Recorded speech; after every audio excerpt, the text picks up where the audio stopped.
Hey guys, நம்ம இன்றைக்கி என்ன பார்க்க போகிறோன்னா ப்ரிடேட்டர் ஃபிஷ்ஷோட ஃபிஷ் டேங்க் செட்டப் பண்ண பார்க்க போகிறோம். ஃபஸ்ட்டு என்ன பண்ணால் ஒரு டேங்க், என்னோடய டேங்க் 3 ஃபீட் டேங்க், அதை நான் ரீகன்ஸ்ட்ரக்ஷன் பண்ணுறேன். அதாவது இதுக்கு முன்னாடி இதில் ப்ரிடேட்டர் வளர்த்தேன். அதுக்கப்புறம் நான் சின்ன ரீசன்காண்டி வளர்க்கலை. இப்போ டேங்க் செட்டப் பண்ணுறேன். ஃபஸ்ட்டு அதில் போட்டிருந்த சேண்டெல்லாம் ரிமூவ் பண்ணிவிட்டு அதில் உள்ள வாட்டர்லாம் க்ளீன் பண்ணுறேன். வாட்ரு க்ளீன் பண்ண மோஸ்ட்டில் இந்த மாதிரி ஒரு டியூப் யூஸ் பண்ணிக்கோங்க. இது எப்படின்னா, ஷேக் பண்ணோடனே இதில் அதில் கீழே உள்ள டஸ்ட்டு வாட்டர்லாம் கலெக்ட் ஆகி ஒரு பக்கெட்டில் இதுன்னுக்கலாம். இது கொஞ்சம் யூஸ்ஃபுல்லாக இருக்கும். அதுக்கு முன்னாடி கண்ணாடி ஃபுல்லாக தேய்ச்சி விட்டுக்கோங்க. ஏன்னா அதில் ஏதாட்டு ஆல்கே ஃபார்ம் ஆயிருந்துச்சுன்னா இதுன்னும். அதுக்கப்புறம் நான் க்ளீன் பண்ண பிறகு டேங்க் இப்படி தான் க்ளீனாக இருந்துச்சு. அப்புறம் இன்னொரு விஷயம் என்ன சொல்கிறேன்னா, இங்கே ப்ரிடேட்டர் செல் பண்ணுறவங்க கொஞ்சம் எப்படின்னா, கொஞ்சம் அவங்ககிட்ட தான் எல்லாம் நாலேஜ் இருக்கிற மாதிரி கொஞ்சம் எப்படி சீன் போடுறாங்க. அதை தான் சொல்ல வந்தேன். எப்படின்னா, ஒருத்தங்களுக்கு ஒன்றும் தெரியலைன்னா அவங்கள முட்டாள்னு சொல்கிறதெல்லாம் இங்கே யூஸ் பண்ணுறாங்க. ஃபஸ்ட் ஆஃப் ஆல் அவங்களுக்கே ஒன்றும் தெரியல. இங்கே ஆக்சிஜன் மோட்ருன்னு ஒன்று சொல்கிறாங்களே, அதில் ஃபஸ்ட்டு ஆக்சிஜனே வராது. அது வெளியே உள்ள ஏரை எடுத்துகிட்டு அதுக்குள்ளே எல்லாம் மொத்த ஏரையும் எடுத்துகிட்டு அதிலேருந்து ஆக்சிஜனை மட்டும் ஃபிஷ் எடுத்துக்கும். அதுவே தெரியாமல் இங்கே ஆக்சிஜன் மோட்டரை வச்சோன்னா மீன் உயிர் வாழ்ந்துடும். அப்படி ஒரு மித்தை க்ரியேட் பண்ணியிருக்காங்க. இப்போ நம்ம இதுக்குள்ளே வந்துடலாம். இப்போ என்னென்னா, சேண்ட் வச்சுட்டேன். ஃப்ரண்ட்டில் கொஞ்சம் ஸ்மாலாக வச்சுட்டு பேக் சைடில் கொஞ்சம் அதிகமாக வச்சுக்கோங்க. அப்போ தான் பார்க்க வியூ கரெக்டாக இருக்கும். நான் தண்ணி எப்படி ஃப்ளோ பண்ணுவேன்னா, மண் போட்டோன்னே தண்ணி நீங்கள் டேரெக்டாக ஊற்றினா கலங்கிரும். அதனால் டாப் ஃபில்ட்ரோட அந்த பாடியை எடுத்துகிட்டு அந்த பக்கெட்டில் உள்ள வாட்டரில் போட்டுட்டு இந்த டியூப் வழியாக தண்ணி விடுவேன். அப்போ என்னென்னா, தண்ணியும் கலங்காது, உங்களுக்கு ஸ்லோவாக வாட்டர் வந்துக்கிட்டே இருக்கும். நீங்கள் அந்த பக்கெட்டில் மட்டும் தண்ணி ஊற்றிக்கிட்டே இருந்தால் போதும். இது ஈஸியான மெத்தட் தான். ஏன்னா உங்களுக்கு நீங்கள் தண்ணியை தூக்கி ஊற்றணும். 3 ஃபீட் டேங்க்னா மினிமம் ஒரு 100 லிட்டர்ஸ் மேலே தான் உங்களுக்கு வாட்ரு பிடிக்கும்.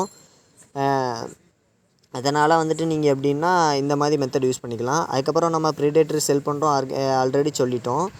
அதோட நம்ம வாட்ஸ்அப் குரூப் கீழே டிஸ்கிரிப்ஷன் லிங்க்கில் கொடுக்கேன். அதில் ஜாயின் பண்ணி உங்களுக்கு ஏதாட்டு ஃபிஷ் வேணுன்னா எனக்கோ இன்னொரு அட்மின் போடுறேன், அவங்ககிட்டே இன்ஃபார்ம் பண்ணிக்கோங்க.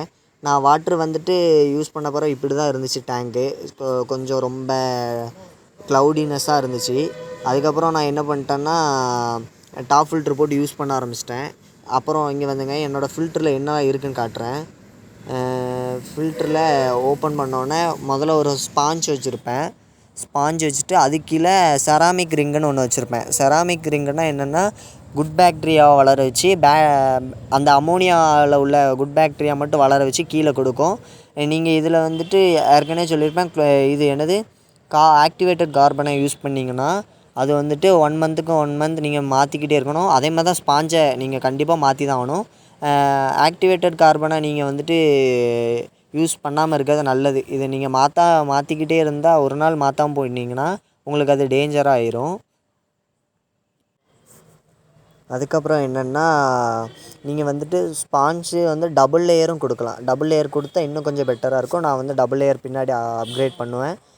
இது நான் சும்மா எப்படின்னா, சும்மா நார்மலாக ஒரு ப்ரிடேட்டர் டேங்க் செட் பண்ணேன். இது ஃபஸ்ட் டே ரொம்ப க்ளவுடியாக இருந்துச்சு. நான் இதை மேக்ஸிமம் கிளாரிட்டி கொஞ்சம் கம்மியாக தான் இருக்கும். ஏன்னா நான் நைட்டு ஃபுல்லாக தான் வீடியோ எடுப்பேன். ஏன்னா காலையிலலாம் காலேஜ் போயிடுவேன். அதனால் கொஞ்சம் டைம் இருக்காது. இது நெக்ஸ்ட் டே எடுத்தேன். இது ரொம்ப கிளியர் ஆகிட்டு பின்னாடி பேக்ரவுண்டில் பிளாக் கலர் பேக்ரவுண்ட் கொடுத்து வச்சுருந்தேன். இது என்லிச்சேரிஸ் நகல் ஆல்ரெடி சொல்லியிருப்பேன். எல்லோரும் சொல்லியிருந்தாங்க, ப்ரோ கொஞ்சம் கிளியராக காட்டுங்கன்னு. இப்போ கொஞ்சம் கிளியராக காட்டியிருப்பேன்னு நினைக்கேன். ஹோப் நான் சீக்கிரம் ஒரு கேமரா வாங்குவேன். கேமரா வாங்கிட்டு நான் ரெகுலராக வீடியோ போட ட்ரை பண்ணுறேன். இல்லைனா ஒரு ஷார்ட்ஸ் மாதிரியோ போடுறேன்.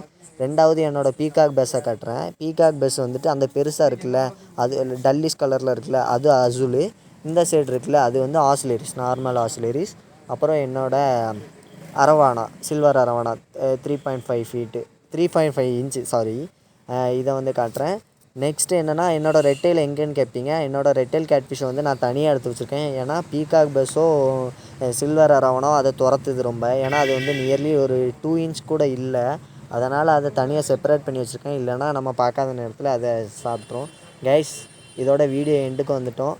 மீண்டும் ஒரு நல்ல வீடியோவில் சந்திக்கேன். தேங்க்யூ ஃபார் வாட்சிங். அப்புறம் நம்ம சேனலை சப்ஸ்கிரைப் பண்ணிடுங்க.